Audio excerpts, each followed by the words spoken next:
ये कहानी छगनपुर नाम के एक छोटे से गांव की है, जहां अजय नाम का एक गरीब किसान रहता था।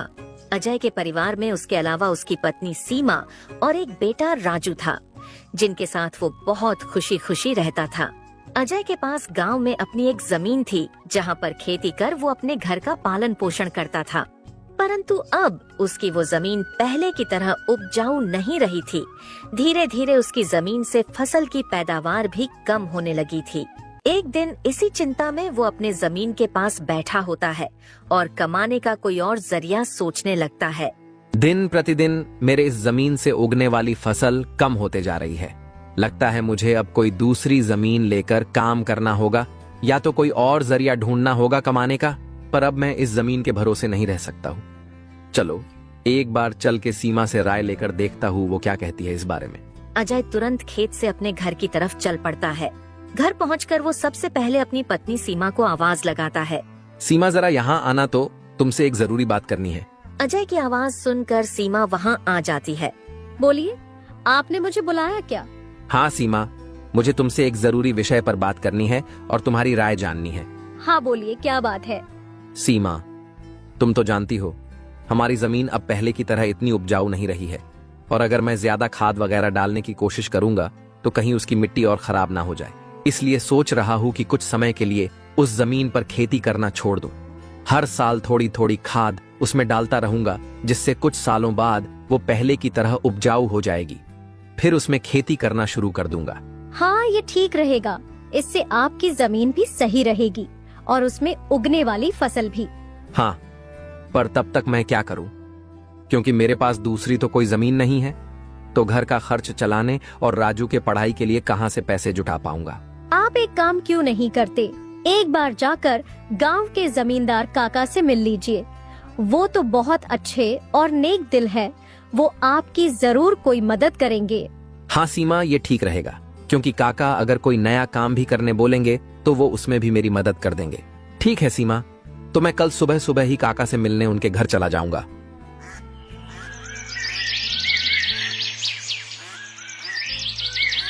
अगली सुबह अजय जमींदार से मिलने उसके घर के लिए चल पड़ता है।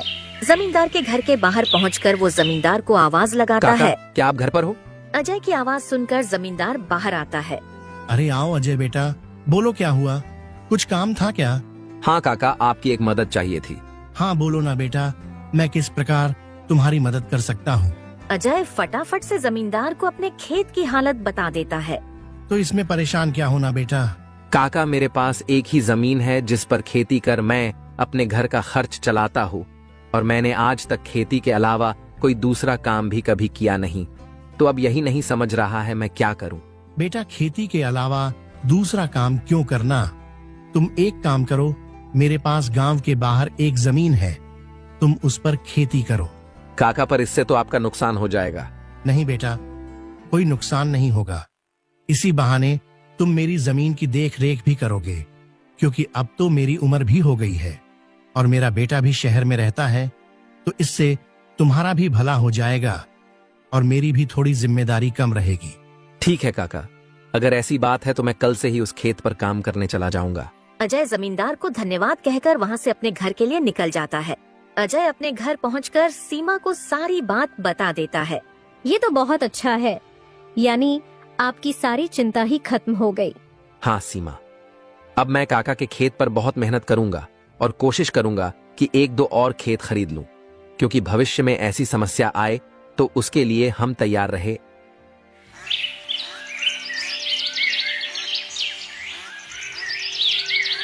अगली सुबह अजय जमींदार के खेत पर काम करने निकलने वाला होता है तो सोचता है, काका की जमीन गांव के बाहर है, तो शायद शाम को आते आते देर हो जाए, इसलिए सीमा को बोलकर जाता हूँ। सीमा, जरा यहाँ आना तो। अजय को बुलाता सुन सीमा वहाँ आती है। बोलिए, आपने बुलाया मुझे?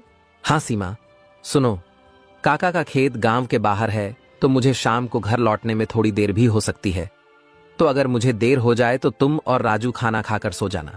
ठीक है, पर अपना ध्यान रखना। और हाँ, 1 मिनट रुकना, मैं आपके खाने का डिब्बा लेकर आती हूँ, वो लेकर ही जाना। फिर क्या था, अजय अपना खाने का डिब्बा लेकर गांव के बाहर वाली जमीन पर काम करने चल पड़ता है। चलते चलते कुछ समय बाद वो गांव के बाहर वाली जमीन पर पहुंच जाता है। चलो अब पहुंच गया हूँ तो फटाफट से खेत पर काम करना शुरू कर देता हूँ। अजय अपनी कुदाल उठाकर खेत पर काम करना शुरू कर देता है। अजय को अभी काम करते कुछ समय हुआ ही था कि तभी पीछे से एक सांप आकर उसे काट लेता है। सांप के काटने के कुछ समय में ही अजय चक्कर खाकर वहीं गिर जाता है। यहाँ अजय सांप के काटने से बेहोश हो चुका था, पर गांव के बाहर होने के कारण उसकी खबर अब तक उसके घर वालों को नहीं चलती है। सुबह की अब रात हो जाती है और सीमा अजय का इंतजार कर रही होती है। माँ को इतने परेशान देख राजू पूछता है, क्या हुआ माँ, पिताजी अब तक क्यों नहीं आए? बेटा, तुम्हारे पिताजी आज काम करने जमींदार काका के गांव के बाहर वाली जमीन पर गए हैं और उन्होंने मुझे बोला भी था कि उन्हें आते आते देर हो जाएगी, पर अब कुछ ज्यादा ही समय हो गया है। माँ, आप क्यों फिक्र कर रही हो? पिताजी ने जब बोला था कि उन्हें आने में देर होगी तो कुछ सोच समझ कर कहाँ होगा। एक काम कीजिए, आप जाकर सो जाइए। राजू की बात सुनकर सीमा अपने कमरे में सोने के लिए चली जाती है। अगली सुबह भी जब सीमा देखती है कि अजय अब तक घर नहीं आया है, तो परेशान होकर वो सीधा जमींदार से मिलने उसके घर की ओर चली जाती है। सीमा जमींदार के घर पहुंचकर उनसे अजय के बारे में पूछने लगती है। नमस्ते जमींदार काका। नमस्ते बेटी, बताओ कैसे आना हुआ? काका, अजय कल आपके गांव के बाहर वाले खेत में काम करने गए थे, पर अब तक घर नहीं आए हैं। क्या कहा बेटी? अजय कल गया था और अब तक घर नहीं आया? हाँ काका, उन्होंने मुझे कहा था कि खेत गांव के बाहर है तो आते आते रात हो जाएगी, पर अब तो रात की सुबह हो गई, पर वो अब तक नहीं आए हैं। चिंता मत करो बेटी, मुझे थोड़ा समय दो, मैं अभी किसी को भेजकर पता लगाता हूँ कि अजय कहाँ है। जमींदार तुरंत अपने घर में काम करने वाले घनश्याम को अजय को देखने अपने खेत पर भेजता है। कुछ समय के बाद घनश्याम जमींदार के खेत पर पहुंच जाता है और वहां का दृश्य देखकर वो परेशान हो जाता है। ये क्या, अजय का तो पूरा शरीर नीला पड़ चुका है। मुझे लगता है इसे किसी सांप ने काटा है। मुझे तुरंत जमींदार जी को ये बात बतानी पड़ेगी। घनश्याम वहां से भागते भागते जमींदार के घर के लिए निकल जाता है। घनश्याम जैसे ही जमींदार के घर पहुंचता है, उसके कुछ कहने से पहले ही जमींदार उससे पूछने लगता है, क्या हुआ घनश्याम बेटा, तुम इतना दौड़ते हुए क्यों आए और क्या तुम्हें अजय मिला? घनश्याम जमींदार को सारी बात बता देता है जो उसने खेत में देखी थी। घनश्याम जब जमींदार को सारी बात बता रहा होता है, तभी वहाँ पास में खड़ी सीमा भी सारी बात सुन लेती है और रोने लगती है। घनश्याम, तुम सबसे पहले वैद्य जी को लेकर वहाँ पहुँचो, मैं सीमा बेटी को लेकर वहाँ आता हूँ। घनश्याम को वैद्य जी के पास भेजने के बाद जमींदार सीमा को समझाने लगता है। सीमा बेटी, पहले तो तुम रोना बंद करो और जल्दी से मेरे साथ चलो, क्योंकि तुम्हारे रोने से अजय ठीक नहीं होगा। फिर क्या था, जमींदार सीमा को लेकर अजय को देखने उसके खेत के तरफ निकल जाता है और घनश्याम वैद्य जी को लेने दूसरी तरफ निकल जाता है। जमींदार और सीमा जब वहां पहुंचे तो उन्होंने देखा अजय बेहोश हालात में खेत में गिरा था और उसका पूरा शरीर नीला पड़ चुका था। सीमा अजय के पास बैठकर रोने लगती है। तभी वहां वैद्य जी आ जाते हैं। वैद्य जी के आते ही सीमा वहां से हट जाती है और वैद्य जी अजय की हालत का जायजा लेने लगते हैं। क्या हुआ वैद्य जी, अब कैसी है अजय की हालत? देखिए जमींदार जी, मैं आपको झूठ बोलकर अंधेरे में नहीं रखना चाहता हूँ, पर अजय की हालत बहुत खराब है। वैसे तो मैंने उसे जहर को काटने वाली औषधि दे दी है, परंतु जहर अजय के अंदर कुछ ज्यादा समय तक रह गया है, जिस कारण वो प्रगाढ़ बेहोशी के हालत में चला गया है। प्रगाढ़ बेहोशी, ये क्या होता है वैद्य जी? प्रगाढ़ बेहोशी के हालत में व्यक्ति जीवित तो होता है, परंतु उसके बदन के हिस्से में हलचल नहीं होती है, और ये अब कब होश में आएगा ये भी नहीं कह सकते हैं। वैद्य जी, तो अब हम क्या करें? देखिए जमींदार जी, अभी के लिए मैं कुछ दवाइयां दे रहा हूँ, उसे समय समय पर पानी में मिला कर देना, बाकी तो सब ऊपर वाले के भरोसे हैं। वैद्य अजय की हालत का जायजा लेकर और दवा देकर वहां से चले गए। फिर कुछ गांव वाले अजय को लाकर उसको उसके घर के बिस्तर पर लिटा देते हैं। देखो सीमा बेटी, तुम बिल्कुल चिंता मत करना, तुम अजय की अच्छे से देखभाल करो, देखना वो बहुत जल्द ठीक हो जाएगा और तुम्हें अगर किसी भी चीज की कोई भी जरूरत हो तो मुझे जरूर बता देना, और हर महीने मैं तुम्हारे लिए और राजू के लिए कुछ पैसे भेजता रहूंगा, पर तुम हिम्मत मत हारना। आपका बहुत बहुत धन्यवाद काका, आप हम लोगों की बहुत मदद कर रहे हो। जमींदार फिर वहाँ से सीमा को दिलासा देकर चले जाते हैं। जमींदार के जाने के बाद वहाँ राजू आ जाता है और अपने पिता की हालत देखकर सीमा से उसका कारण पूछने लगता है। माँ, ये पिताजी को क्या हुआ है? बेटा, तुम्हारे पिताजी को कल खेत में सांप ने काट लिया है, जिस कारण वो बेहोश हो गए हैं। माँ, तो पिताजी होश में कब आएंगे? बेटा, वैद्य जी ने कुछ दवाइयाँ दी हैं और उन्हें समय समय पर पिलाने कहा है। उन्होंने बोला कि उन दवाइयों से वो बहुत जल्द ठीक हो जाएंगे। पर माँ, पिताजी की ऐसी हालत है तो अब हमारे घर का खर्च कैसे चलेगा? बेटा, तुम उसकी चिंता मत करो, मैं हूँ ना, मैं सब संभाल लूंगी। नहीं माँ, आप क्या क्या करोगी? आप पिताजी का ध्यान रखोगी, आप घर संभालोगी कि घर का खर्च देखोगी? माँ, आप बस पिताजी का और घर का ध्यान रखो, मैं अब खेत पर काम करके घर का खर्च चलाऊंगा। राजू की ऐसी बातें सुन सीमा भावुक हो जाती है। नहीं बेटा, तुमको काम करने की कोई जरूरत नहीं है, मैं सब संभाल लूंगी। तुम बस अपने पढ़ाई का ध्यान रखो। तुम्हारे पिताजी का सपना है कि तुम बहुत बड़े अफसर बनो, और मैं तुम्हें वो बनाकर रहूंगी, भले उसके लिए मुझे कितनी भी मेहनत क्यों ना करनी पड़े। फिर सीमा राजू को वहाँ से पढ़ने भेज देती है।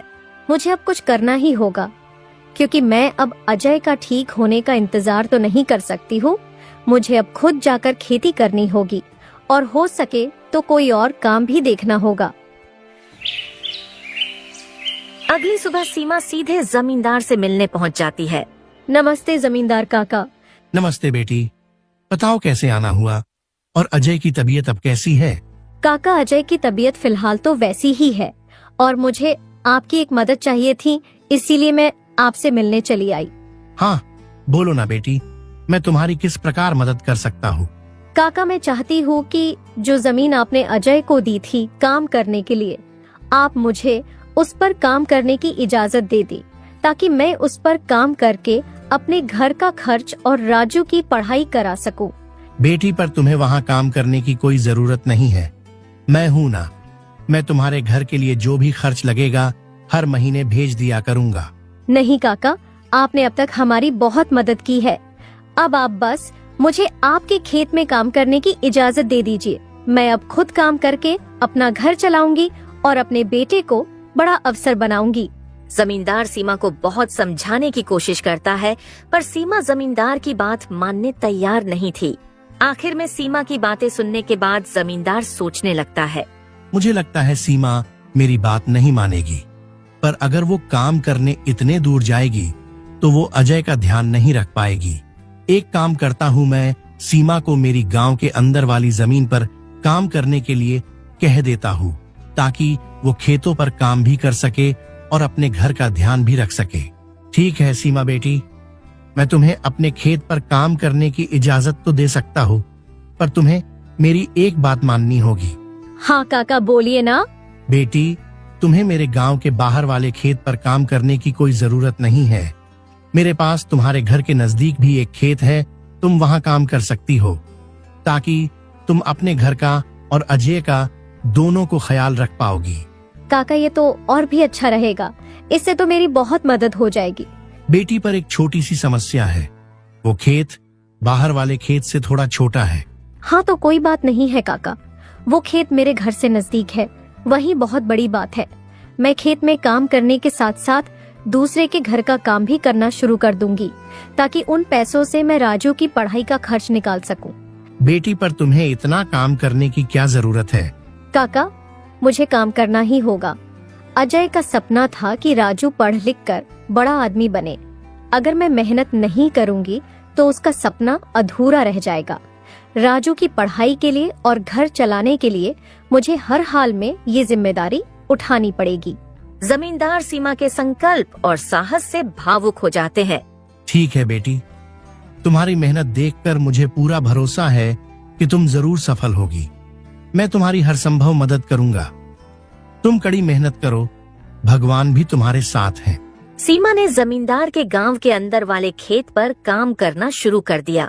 वह सुबह खेत पर काम करती और दोपहर के बाद गांव के घरों में सफाई और खाना बनाने जैसे छोटे मोटे काम करने जाती।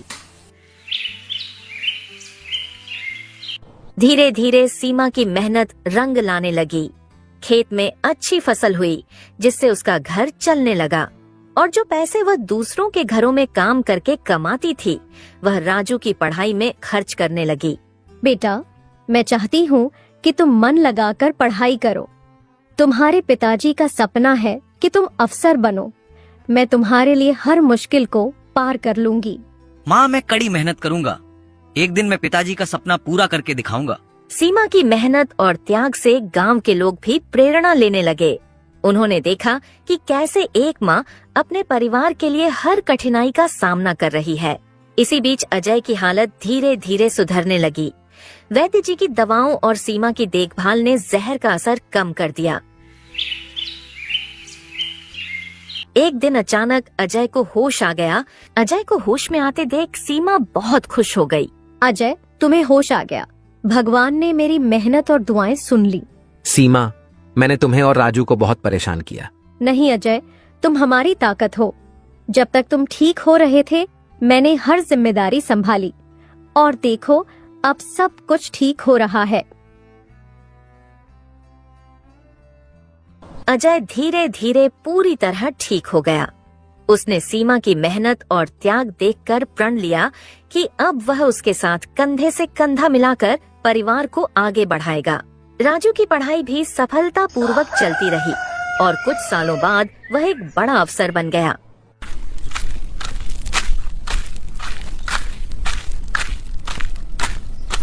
माँ, पिताजी, मैं आज जो कुछ भी हूँ वह आपकी मेहनत और त्याग के कारण हूँ। नहीं बेटा, ये सब तुम्हारी माँ का बलिदान है। उसने हमारे परिवार को बचाने के लिए हर मुश्किल का सामना किया। सीमा का त्याग और अजय का साथ, दोनों ने मिलकर एक नई मिसाल कायम की। गांव वाले अब भी उनकी इस कहानी को आने वाली पीढ़ियों को प्रेरणा के रूप में सुनाते हैं। इस तरह माँ का त्याग की यह कहानी हमें सिखाती है कि एक माँ का समर्पण किसी भी चुनौती को पार कर सकता है और परिवार को जोड़ कर रखता है।